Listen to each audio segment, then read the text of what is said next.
বান্দা জুমার দিন একটি কাজ করতে পারবে, একটি কাজ 5টি কাজের সাথে জড়িত। কয়টি কাজ ভাই? একটি কাজ যদি কোনো ব্যক্তি করতে পারে, একটি কাজের বিনিময়ে আল্লাহ তাআলা তার প্রত্যেকটি কদমে 1 বছর নফল রোজা এবং নফল ইবাদতের সওয়াব দিয়ে দেয়। একটি কাজের সাথে 5টি কাজ জড়িত আছে। এজন্য যদি ওই ব্যক্তি তার বাড়ির থেকে 100 কদম দেয়, তাহলে কত সওয়াব পেয়েছে? এক এক কদমের বিনিময়ে 1 বছর নফল ইবাদতের সওয়াব।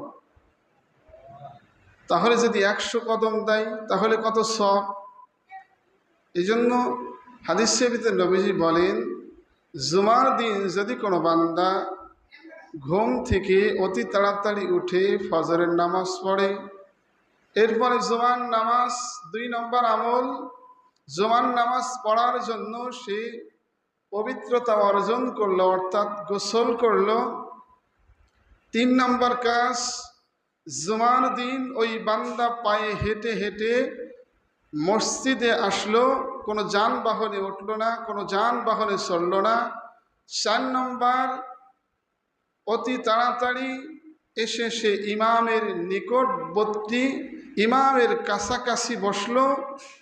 5 নম্বর আমল, মনোযোগ সহকারে খুতবা শ্রবণ করলো। আল্লাহ তাআলা এই কয়টি কাজের বিনিময়ে তার প্রত্যেকটি কদমে 1 বছর নফল রোজা এবং 1 বছর নফল ইবাদতের সওয়াব দিয়ে দেয়। কাজ 5টি খুবই সহজ, খুবই হালকা, কিন্তু আমলের বেলায় খুবই ভারী। বলি সুবহান। আমরা